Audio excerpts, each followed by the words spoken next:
Everyone, welcome back to for everyone creations. This is me Sumalatha. ఈరోజు వీడియోలో మనం ఒక ఫ్లవర్ రిబ్బన్ వర్క్ చూడబోతున్నాము. ఎలాగో చూద్దాము. ముందుగా కావాల్సిన మెటీరియల్స్ వచ్చేసి 1 ఇంచ్ వైట్ కలర్ రిబ్బన్ తీసుకున్నాను నేను ఫ్లవర్ కోసం. అలాగే 1/2 ఇంచ్ గ్రీన్ కలర్ రిబ్బన్, అలాగే 1/2 ఇంచ్ పింక్ కలర్ రిబ్బన్ తీసుకున్నాను అన్నమాట. ఫ్లవర్ మధ్యలో ఫ్రెంచ్ నాట్ కుట్టడం కోసం. చూడండి,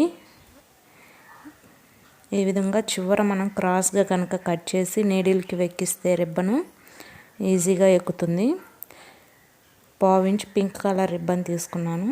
ఎలా కుట్టాలో చూసేయండి. ఫ్రెండ్స్, మీరు కనుక నా వీడియోస్ ఫస్ట్ టైం చూస్తున్నట్టయితే లైక్ చేయండి, షేర్ చేయండి, సబ్స్క్రైబ్ చేసుకోండి.